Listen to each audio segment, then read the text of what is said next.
It's pretty close. It's another day. Children come and play with chocolate button. Chocolate button. The sun is out today. I'll say hello today to chocolate button. Chocolate button. I'll teach you how to read and write. Not sure I can ride a bike. We'll go through all the letters and sounds, having lots of fun playing around. It's another day. Children come and play with chocolate button. Chocolate button. The sun is out today. I'll say hello today to chocolate button. Chocolate button. 2, 3. Chocolate button. Good morning, Mr. Magpie. Good morning, I saw in the garden. Bye. I like that.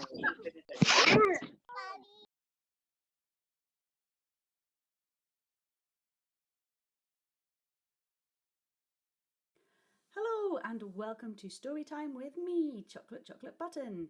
It's so lovely to see you all. We are going to start reading this lovely storybook called The Giraffe and the Pelly and Me. And it's by a man called Roald Dahl, who's a very famous author, and I'm sure if you ask your parents they will have heard of him.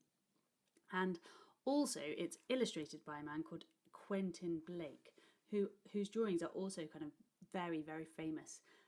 Especially because of the link with Roald Dahl. So I hope you enjoy it. I'm sure you will.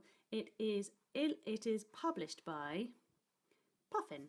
So thank you very much to Puffin Publishers for letting us read this today, because we would normally be reading it in class during story time, but obviously we can't at the moment because of the coronavirus. Okay, so let's start. It starts off with some pictures of the characters. So here we have Billy, the giraffe, the Pelly. So Pelly is short for pelican. The Duke of Hampshire and the monkey. So that's some of the characters in the book. And then it says The Giraffe and the Pelly and Me, illustrated by Quentin Blake, by Roald Dahl. Ah. Oh dear. Where are the pictures? To be honest, Chocolate Button, I'm not sure. I think it must be a publishing error. A publishing error? I know. I think some of the pictures and the words are missing from this book. So what we're going to have to do is we're going to have to sometimes just show you the pictures on the iPad for now, and then I've ordered a new book so that when that arrives we can just read it as normal. Okay, but for now this is the picture that would have been there if the publisher hadn't made a bit of a mistake. Okay, so let's see. So as you can see, it's of a big tall building here, and it's very faintly says the Grubber up there, and then it says for sale on it, and then there's the little boy. It's actually the wrong type of sail. They've written S-A-I-L, which is for a sailing boat, or the sail of a sailing boat, not for sale as in it's on the market. That would be S-A-L-E. Whoops, silly them. Okay, let's start. Not far from where I live, there is a queer old empty wooden house, standing all by itself on the side of the road. I long to explore inside it, but the door is always locked, and when I peer through the window, all I can see is darkness and dust. I know the ground floor used once to be a shop, because I can still read the faded lettering across the front, which says, The Grubber. My mother has told me that in our part of the country, in the olden days, a grubber was another name for a sweet shop, and now every time I look at it, I think to myself, what a lovely old sweet shop it must have been. On the shop window itself, somebody has painted in white the words for sale. One morning, I noticed that for sale had been scraped off the window, and in its place, somebody had painted sold. I stood there staring at the new writing and wishing like mad that it had been me who had bought it, because then I would have been able to make it into a grubber all over again. I have always longed and longed to own a sweet shop. The sweet shop of my dreams would be loaded from top to bottom with sherbet suckers and caramel fudge and Russian toffee and sugar snorters and butter gumballs and thousands of other glorious things like that. Oh boy, what I couldn't have done with that old grubber shop if it had been mine.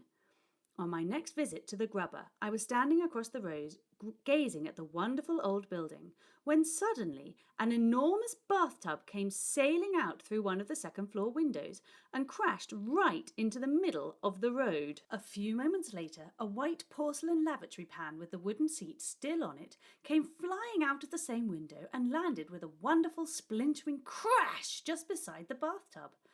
This was followed by a kitchen sink and an empty canary cage and a 4-poster bed and 2 hot water bottles and a rocking horse and a sewing machine and goodness knows what else besides. It looked as though some madman was ripping out the whole of the inside of the house, because now pieces of staircase and bits of the banisters and a whole lot of old floorboards came whistling through the windows. Then there was silence. I waited and waited, but not another sound came from within the building. I crossed the road and stood right under the windows and called out, "Is anybody at home?" There was no answer.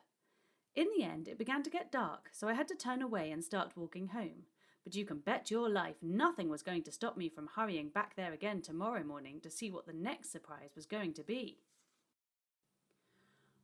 When I got back to the grubber house the next morning, the first thing I noticed was the new door. The dirty old brown door had been taken out, and in its place someone had fitted a brand new red one. The new door was fantastic. It was twice as high as the other one had been, and it looked ridiculous. I couldn't begin to imagine who would want a tremendous tall door like that in his house, unless it was a giant. As well as this, somebody had scraped away the "Sold" notice on the shop window, and now there was a lot of different writing all over the glass. I stood there reading it and trying to figure out what on earth it meant. The Ladderless Window Cleaning Company. Get your windows cleaned without a lot of dirty ladders leaning against your house. And then on the door it says the LWC Company, because CO stands for company, it's short for company. I tried to catch some sign or sound of movement inside the house, but there was none, until all of a sudden, out of the corner of my eye, I noticed that one of the windows on the top floor was slowly beginning to open outwards. Dun dun dun. Then a head appeared at the open window. I stared at the head. The head stared back at me with big, round, dark eyes. Suddenly, a second window was flung wide open, and all the crazy things, a giant white bird hopped out and perched on the windowsill. I knew what this one was because of its amazing beak, which was shaped like a huge orange-coloured basin. The pelican looked down at me and sang out, "Oh, how I wish for a big fat fish. I'm as hungry as ever could be. A dish of a fish is my only wish. How far are we from the sea?" "We are a long way from the sea," I called back to him. "But there is a fishmonger in the village not far away." "A fish what?" "A fishmonger." "Now what on earth could that be?" asked the pelican. "I have heard of a fish pie, and a fish cake, and a fish finger, but I have never heard of a fishmonger. Are these mongers good to eat?" This question baffled me a bit, so I said, "Who is your friend in the next window?" "She is the giraffe," the pelican answered. "Is she not wonderful? Her legs are on the ground floor and her head is looking out of the top window." As if all this wasn't enough, the window on the first floor was now flung wide open and out popped a monkey. The monkey stood on the windowsill and did a jiggly little dance. He was so skinny he seemed to be made out of furry bits of wire, but he danced wonderfully well, and I clapped and cheered and did a little dance myself in return. "We are the window cleaners," sang the monkey. "We will polish your glass till it's shining like brass, and it sparkles like the sun on the sea.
I stood there enthralled.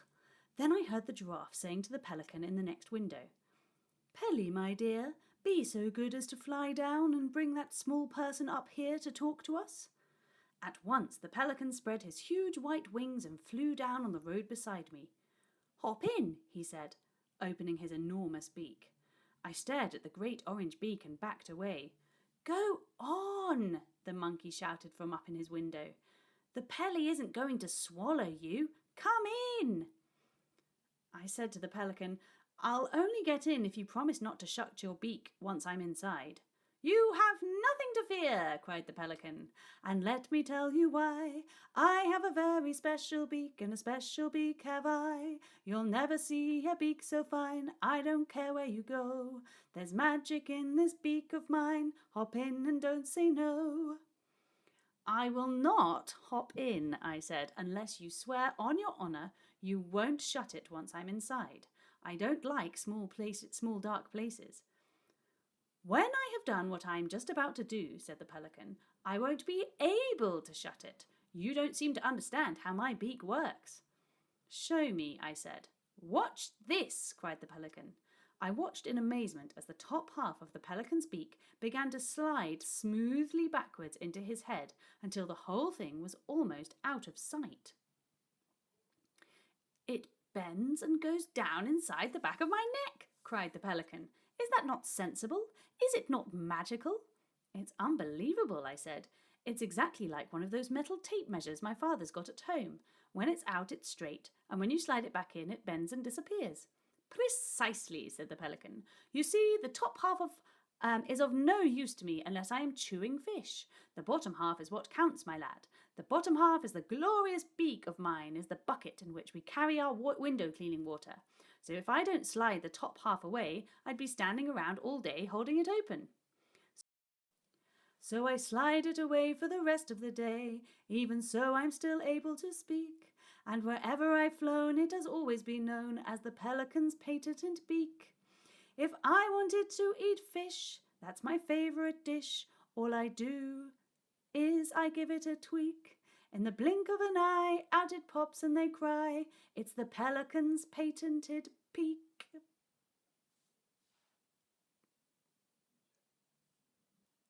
"It's the pelican's patented beak." "Stop showing off down there," shouted the monkey from upstairs window. "Hurry up and bring the small person up to us. The giraffe is waiting." I climbed into the big orange beak, and with a swoosh of wings the pelican carried me back to his perch on the windowsill. The giraffe looked out of her window at me and said, "How do you do? What is your name?" "Billy," I told her. "Well, Billy," she said, "we need your help, and we need it fast. We must have some windows to clean. We've spent every penny we had on buying this house, and we've got to earn some more money quickly. The Pelly is starving, the monkey is famished, and I am perishing with hunger. The Pelly needs fish, the monkey needs nuts, and I am even more difficult to feed. I am a geranious giraffe, and a geranious giraffe cannot eat anything except the pink and purple flowers of the tinkle tinkle tree. But those, as I am sure you know, are hard to find and expensive to buy." The pelican cried out, "Right now I am so hungry I could eat a stale sardine. Has anyone seen a stale sardine or a bucket of rotten cod? I'd eat the lot upon the spot, I'm such a hungry bod." Every time the pelican spoke, the beak I was standing in jiggled madly up and down, and the more excited he got, the more it jiggled. The monkey said, "What Pelly's really crazy about is salmon." "Yes, yes," cried the pelican. "Salmon, oh glorious salmon! I dream about it all day long, but I never get any." "And I dream about walnuts," shouted the monkey. "A walnut fresh from the tree is scrumptious galumptious, so flavoury, savoury, so sweet to eat that it makes me all wobbly just thinking about it." At exactly that moment, a huge white Rolls-Royce pulled up right below us, and a chauffeur in a blue and gold uniform got out. He was carrying an envelope in a gloved hand. "Good heavens," I whispered, "that's the Duke of Hampshire's car." "Who's he?" asked the giraffe. "He's the richest man in England," I said. The chauffeur knocked on the door of the grubber. He looked up at us. He saw the giraffe, the Pelly, the monkey, and me all staring down at him from above. But not a muscle moved in his face, not an eyebrow was raised. The chauffeurs of very rich men are never surprised by anything they see. The chauffeur said, "His Grace, the Duke of Hampshire, has instructed me to deliver this envelope to the Ladderless Window Cleaning Company." "That's us!" cried the monkey. The giraffe said, "Be so good as to open the envelope and read us the letter." The chauffeur unfolded the letter and began to read. "Dear sirs, I saw your notice as I drove by this morning. I have been looking for a decent window cleaner for the last 50 years, but I have not found one yet. My house has 677 windows in it, not counting the greenhouse, and all of them are filthy. Kindly come and see me as soon as possible. Yours truly, Hampshire." That, added the chauffeur in a voice filled with awe and respect, was written by His Grace, the Duke of Hampshire, in his own hand. The giraffe said to the chauffeur, "Please tell His Grace, the Duke, that we will be with him as soon as possible." The chauffeur touched his cap and got back into the Rolls-Royce. "Whoopee!" shouted the monkey. "Fantastic!" cried the pelican. "That must be the best window cleaning job in the world." "Billy," said the giraffe, "what is the house called and how do we get there?" "Oh, it's called Hampshire House," I said. "It's just over the hill. I'll show you the way." "We're off!" cried the monkey. "We're off to see the Duke." The giraffe stooped low and went out through the tall door. The monkey jumped off the windowsill onto the giraffe's back. The pelican, with me in his beak, hanging on for dear life, flew across and perched on the very top of the giraffe's head, and away we went. It wasn't long before we came to the gates of Hampshire House, and as the giraffe moved slowly up the great wide driveway, we all began to feel just a little bit nervous. "What's he like, this Duke?" the giraffe asked me. "I don't know," I said, "but he's very, very famous and very rich.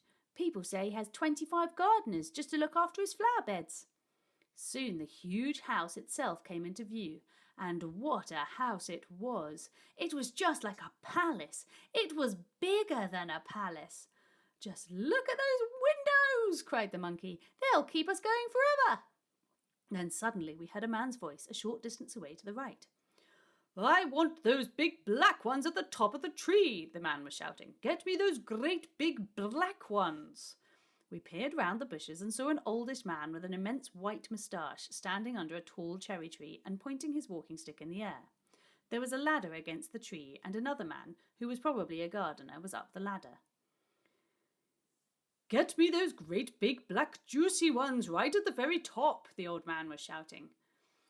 "I can't reach them, Your Grace," the gardener called back. "The ladder isn't long enough." "Damnation!" shouted the Duke. "I was so looking forward to eating those big ones."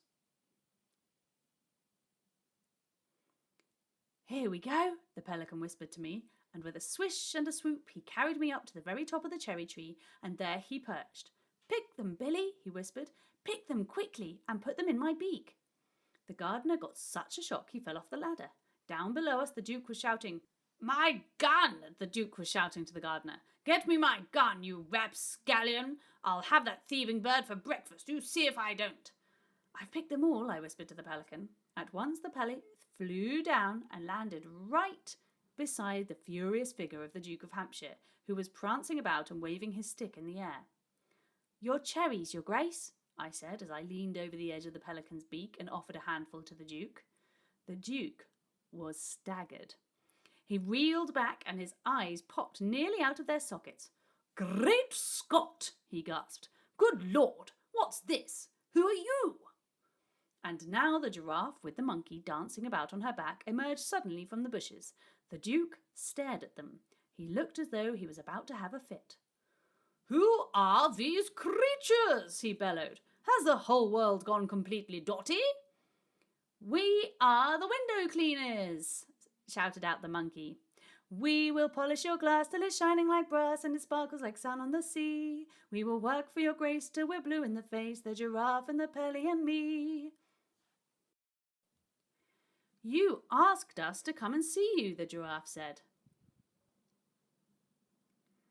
The truth was at last beginning to dawn on the Duke. He put a cherry into his mouth and chewed it slowly. Then he spat out the stone. I like the way you picked these cherries for me, he said. Could you also pick my apples in the autumn? We could, of course we could, we all shouted. And who are you? The Duke pointed at his stick at me. He is our business manager, the giraffe said. His name is Billy. We go nowhere without him. Very well, the Duke muttered. Come along with me and let's see if you're any good at cleaning windows. I climbed out of the pelican's beak, and the kindly old Duke took me by the hand as we all walked towards the house. When we got there, the Duke said, What happens next? It's all very simple, Your Grace, the giraffe replied. I am the ladder, the Pelly is the bucket, and the monkey is the cleaner. Watch us go. With that, the famous window cleaning gang sprang into action. The monkey jumped down from the giraffe's back and turned on the garden tap. The pelican held his great beak under the tap until it was full of water. Then, with a wonderful springy leap, the monkey leapt up once again onto the giraffe's back. From there he scrambled as easily as if he were climbing a tree up the long, long neck of the giraffe until he stood balancing on the very top of her head. The pelican remained standing on the ground beside us, looking up at the giraffe. We'll do the top floor first, the giraffe shouted down. Bring the water up, please. The Duke called out, Don't worry about the top 2 floors. You can't reach them anyway. Who says we can't reach them? The giraffe called back. I do, said the Duke firmly, and I'm not having you risking your silly necks around here. If you wish to be friends with a giraffe, never say anything bad about its neck. Its neck is its most proudest possession. What's wrong with my neck? Snapped the giraffe. Don't argue with me, cried the Duke. If you can't reach it, you can't reach it, and that's the end of it. Now get on with your work. Your Grace, the giraffe said, giving the Duke a small, superior smile. There are no windows in the world I cannot reach with this magical neck of mine. The monkey, who was dancing about almost dangerously on the top of the giraffe's head, cried out, Show him, Giraffe! Go on and show him what you can do with your magical neck! The next moment the giraffe's neck, which heaven knows was long enough already, began to grow longer and longer and longer and longer, and higher and higher and higher, until at last the giraffe's head with the monkey on top of it was level with the windows of the top floor. The giraffe looked down from her great height and said to the Duke, How's that? The Duke was speechless. So was I. It was the most magical thing I had ever seen, more magical even than the pelican's patented beak. Up above us, the giraffe was beginning to sing a little song, but she sang so softly I could hardly catch the words. I think it went something like this. My neck can stretch terribly high, much higher than eagles can fly. If I ventured to show just how high it would go, you'd lose sight of my head in the sky. The pelican, with his huge beak full of water, flew up and perched on one of the top floor windowsills near the monkey. And now the great window cleaning business really began. The speed with which the team worked was astonishing. As soon as one window was done, the giraffe moved the monkey over to the next one, and the pelican followed. When all the 4th floor windows on that side of the house were finished, the giraffe simply drew in her magical neck until the monkey was level with the 3rd floor windows, and off they went again. Amazing, cried the Duke. Astonishing, remarkable, incredible. I haven't seen out of any of my windows for 40 years. Now I shall be able to sit indoors and enjoy the view. Suddenly I saw all 3 of the window cleaners stop dead in their tracks. They seemed to freeze against the wall of the house. None of them moved. What's happened to them? The Duke asked me. What's gone wrong? I don't know, I answered. Then the giraffe, with the monkey on her head, tiptoed very gingerly away from the house and came towards us. The pelican flew with them. The giraffe came up very close to the Duke and whispered, "Your Grace, there is a man in one of the bedrooms on the 3rd floor. He is opening all the drawers and taking things out. He's got a pistol." The Duke jumped about a foot in the air. "Which room?" he snapped. "Show me at once."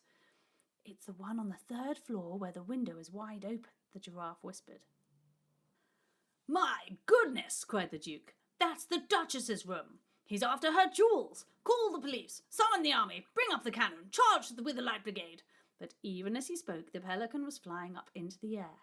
As he flew, he turned himself upside down and tipped the window cleaning water out of his beak. Then I saw the top half of that marvellous painted beak sliding out of his head, ready for action. "What's that bird up to?" cried the Duke. "Wait and see," shouted the monkey. "Hold your breath, old man. Hold your nose. Hold your horses and watch the Pelly go." Like a bullet, the pelican flew in through the open window, and 5 seconds later he came out again with a great orange beak firmly closed. He landed on the lawn beside the Duke. A tremendous banging noise was coming from inside the pelican's beak. It sounded as though someone was using a sledgehammer against it from the inside. "He's got him!" cried the monkey. "Pelly's got the burglar in his beak." "Well done, sir!" shouted the Duke, hopping about with excitement.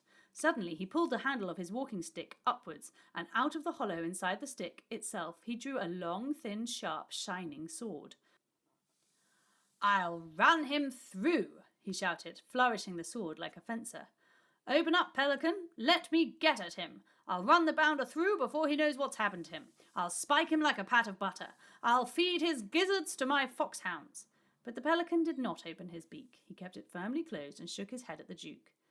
The giraffe shouted, "The burglar is armed with a pistol, Your Grace. If Pelly lets him out now, he'll shoot us all." "He can be armed with a machine gun for all I care," bellowed the Duke, his massive moustaches bristling like brushwood. "I'll handle the blighter. Open up, sir, open up." Suddenly there was an ear-splitting bang, and the pelican leapt 20 feet into the air. So did the Duke. "Watch out!" the Duke shouted, taking 10 rapid paces backwards. "He's trying to shoot his way out." And pointing his sword at the pelican, he bellowed, "Keep that beak closed, sir. Don't you dare let him out. He'll murder us all." "Shake him up, Pelly," cried the giraffe. "Rattle his bones. Teach him not to do it again." The pelican shook his head so fast from side to side that the beak became a blur, and the man inside must have felt he was being scrambled like eggs. "Well done, Pelly," cried the giraffe. "You're doing a great job. Keep on shaking him so he doesn't fire that pistol again." At this point, a lady with an enormous chest and flaming orange hair came flying out of the house, screaming, "My jewels! Somebody's stolen my jewels! My diamond tiara! My diamond necklace! My diamond bracelets! My diamond earrings! My diamond rings! They've had the lot! My rooms have been ransacked!" And then this massive female, who 55 years ago had been a world-famous opera singer, suddenly burst into song. "My diamonds are over the ocean. My diamonds are over the sea. My diamonds were pinched from my bedroom. Oh, bring back my diamonds to me." We were so bowled over by the power of the lady's lungs that all of us, excepting the pelican, who had to keep his beak closed, joined in the chorus. "Bring back, oh bring back my diamonds to me, to me. Bring back, oh bring back my diamonds to me." "Calm yourself, Henrietta," said the Duke. He pointed to the pelican and said, "This clever bird, this brilliant burglar-catching creature, has saved the day. The bounder's in his beak." The Duchess stared at the pelican. The pelican stared back at the Duchess and gave her a wink. "If he's in there," cried the Duchess, "why don't you let him out? Then you can run him through with that famous sword of yours. I want my diamonds. Open your beak, bird. No, no, shouted the Duke. He's got a pistol. He'll murder us all. Someone must have called the police, because suddenly no less than 4 squad cars came racing round us with their sirens screaming. Within seconds we were surrounded by 6 policemen, and the Duke was shouting to them. The villain you're after is inside the beak of that bird. Stand by to collar him. And to the pelican he said, Get ready to open up. Are you ready? Steady, go! Open her up. The pelican opened his gigantic beak, and immediately the policeman pounced upon the burglar, who was crouching inside. They snatched his pistol away from him and dragged him out and put handcuffs on his wrists. Great Scott! Shouted the chief of police. It's the Cobra himself. The who? The what? Everyone asked. Who's the Cobra? The Cobra is the cleverest and most dangerous cat burglar in the world, said the chief of police. He must have climbed up the drain pipe. The Cobra can climb anything. My diamonds, screamed the Duchess. I want my diamonds. Where are my diamonds? Here they are, cried the chief of police, fishing great handfuls of jewellery from the burglar's pockets. The Duchess was so overcome with relief that she fell to the ground in a faint. When the police had taken away the fearsome burglar known as the Cobra, and the fainting Duchess had been carried into the house by her servants, the old Duke stood on the lawn with the giraffe, the pelican, and the monkey and me. Look, cried the monkey, that rotten burglar's bullet has made a hole in poor Pelly's beak. That's done it, said the pelican. Now it won't be any use for holding water when we clean the windows.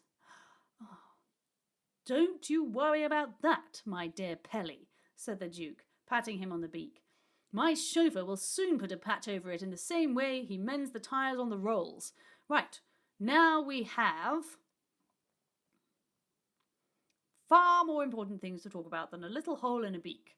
We stood there waiting to see what the Duke was going to say next. Now listen to me, all of you, he said. Those diamonds were worth millions, millions and millions, millions and millions and millions and millions, millions and millions and millions and millions, millions and millions and millions of pounds. And you have saved them.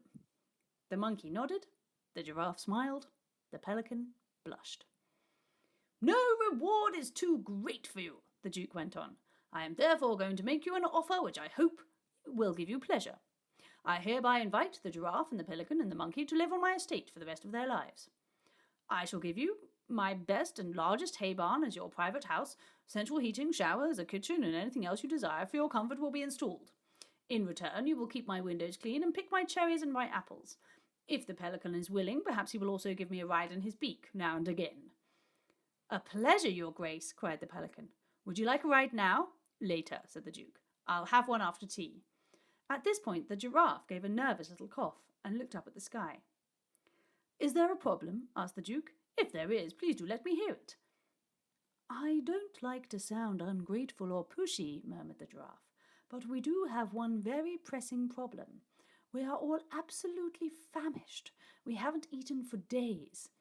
My dear Giraffe, cried the Duke, how very thoughtless of me. Food is no problem around here. I'm afraid it's not quite as easy as all that, said the giraffe.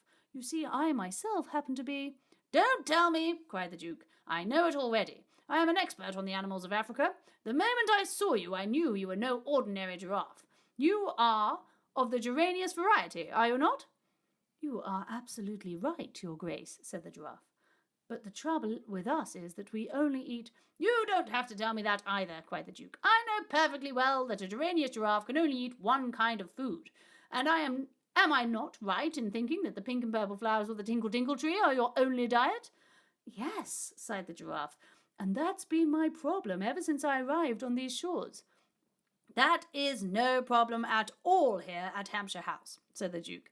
Look over there, my dear Giraffe, and you will see the only plantation of tinkle-tinkle trees in the entire country. The giraffe looked. She gave a gasp of astonishment, and at first she was so overwhelmed she couldn't even speak. Great tears of joy began running down her cheeks. Help yourself, said the Duke. Eat all you want. Oh, my goodness, gasped the giraffe. Oh, my naked neck. I cannot believe what I am seeing. The next moment she was galloping full speed across the lawns and whinnying with excitement, and the last we saw of her she was burying her head in beautiful pink and purple flowers that blossomed on the tops of the trees all around her. As for the monkey, the Duke went on, I think he will also be pleased with what I have to offer. All over my estate there are thousands of giant nut trees. Nuts? Cried the monkey. What kind of nuts? Walnuts, of course, said the Duke. Walnuts? Screamed the monkey. Not walnuts! You don't really mean walnuts? You're pulling my leg. You're joking. You can't be serious. I must have heard wrong. There's a walnut tree right over there, the Duke said, pointing. The monkey took off like an arrow, and a few seconds later he was high up in the branches of the walnut tree, cracking the nuts and guzzling what was inside. That leaves only the Pelly, said the Duke. Yes, said the pelican nervously, but I'm afraid that what I eat does not grow on trees. I only eat fish. Would it be too much trouble, I wonder, if I were to ask you for a reasonably fresh piece of haddock or cod every day? Haddock or cod? Shouted the Duke, spitting out the words as though they made a bad taste in his mouth. Cast your eyes, my dear Pelly, over there to the south. The pelican looked across the vast rolling estate, and in the distance he saw a great river. That is the River Hamp, cried the Duke. The finest salmon river in the whole of Europe. Salmon? Screeched the pelican. Not salmon. You don't really mean salmon? It is full of salmon, the Duke said, and I own it. You can just help yourself. Before he finished speaking, the pelican was in the air. The Duke and I watched him as he flew full speed towards the river. We saw him circle over the water, then he dived and disappeared. A few moments later he was in the air again, and he had a gigantic salmon in his beak. I stood alone with the Duke on the lawn beside his great house. Well, Billy, he said, I'm glad they are all happy, but what about you, my lad? I am wondering if you happen to have just one extra special little wish, all for yourself. If you do, I'd love you to tell me about it. There was a sudden tingling in my toes. It felt as though something tremendous might be going to happen to me any moment. Yeah, I murmured nervously. I do have one extra special little wish. And what might that be? Said the Duke in a kindly voice. There's an old wooden house near where I live, I said. It's called the Grubber, and long ago it used to be a sweet shop. I have wished and wished that one day somebody might come along and make it into a marvellous new sweet shop all over again. Somebody? Cried the Duke. What do you mean, somebody? You and I will do that. We'll do it together.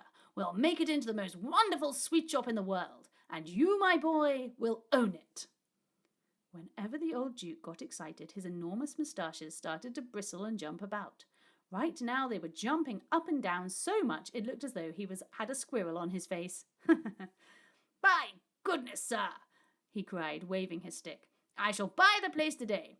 Then we'll get to work and have the whole thing ready in no time. You just wait and see what sort of a sweet shop we are going to make out of this Grubber place of yours. It was amazing how quickly things began to happen after that. There was no problem about buying the house because it was owned by the Giraffe and the Pelly and the monkey, and they insisted upon giving it to the Duke for nothing. Then builders and carpenters moved in and rebuilt the whole of the inside so that once again it had 3 floors.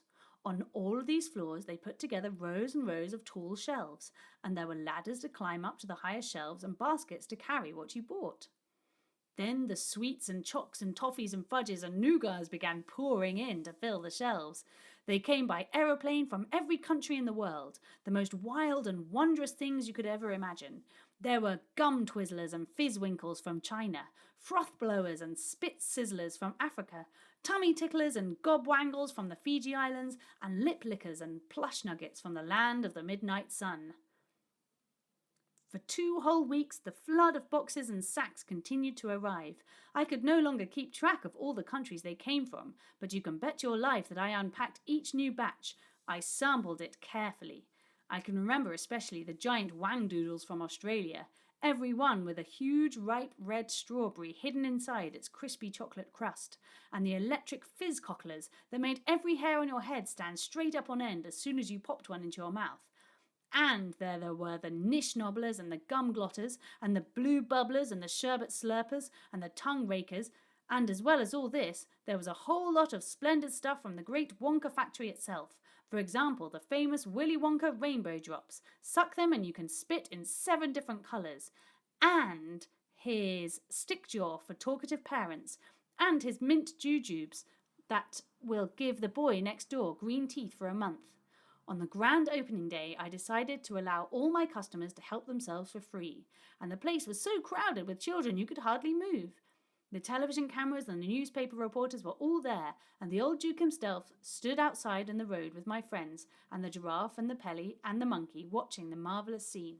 I came out of the shop to join them for a few moments, and I brought each of them a bag of extra special sweets as a present. To the Duke, because of the weather was a little chilly, I gave some scarlet scorch droppers that had been sent to me from Iceland. The label said that they were guaranteed to make the person who sucked them as warm as toast, even if they were standing stark naked in the North Pole in winter. The moment the Duke popped one into his mouth, thick smoke came gushing out of the old boy's nostrils in such quantities that I thought his moustaches were going up in flames. "Terrific!" he cried, hopping about. "Tremendous stuff! I'll take a case of them home with me." To the giraffe, I gave a bag of glumptious glob gobblers. The glob gobbler is an especially delicious sweet that is made somewhere near Mecca, and the moment you bite into it, all the perfumed juices of Arabia go squirting down your gullet one after another. "It's wonderful," cried the giraffe as the cascade of lovely liquid flavours poured all the way down her long, long throat. "It's even better than my favourite pink and purple flowers." To the pelican, I gave a big bag of pishlets. Pishlets, as you probably know, are bought by children who are unable to whistle a tune as they walk along the street, but long to do so. They had a splendid effect upon the pelican, for after he had put one of them into his beak and chewed it for a while, he suddenly started singing like a nightingale. This made him wildly excited because pelicans are not songbirds. No pelican has ever been known to whistle a tune before. To the monkey, I gave a bag of devil's drenchers, those small, fiery black sweets that one is not allowed to sell to children under 4 years old.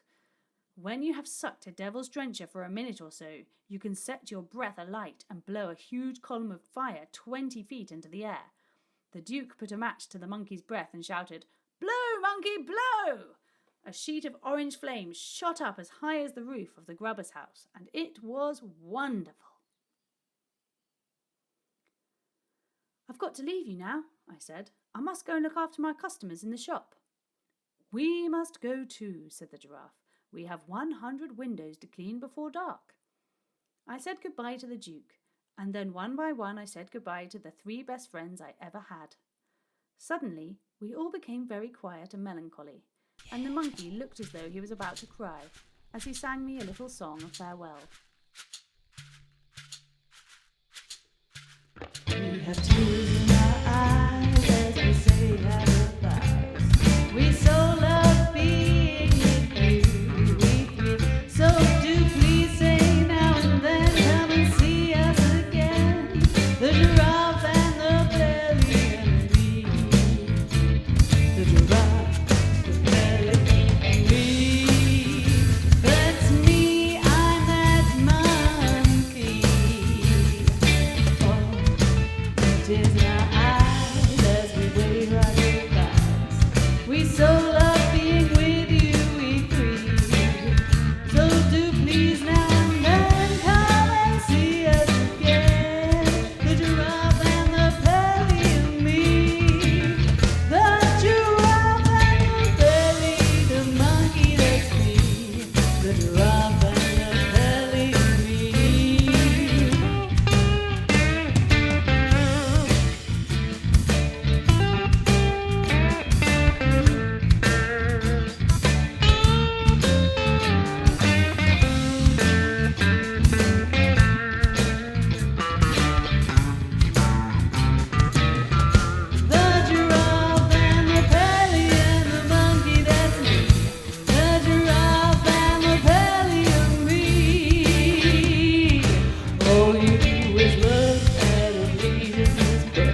said it's the giraffe and the Pelly and Me.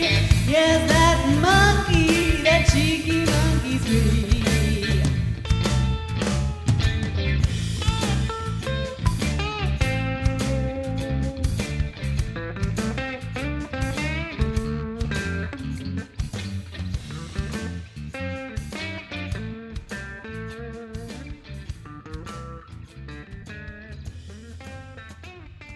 Thank you so much to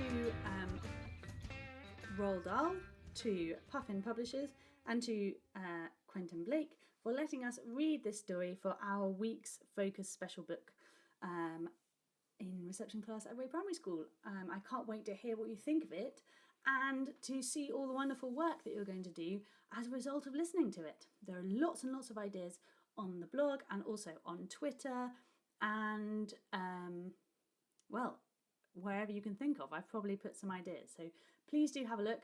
I'll put some ideas on the bottom of the YouTube comment section as well, so that you've got as many ideas as we can possibly think of in various different places.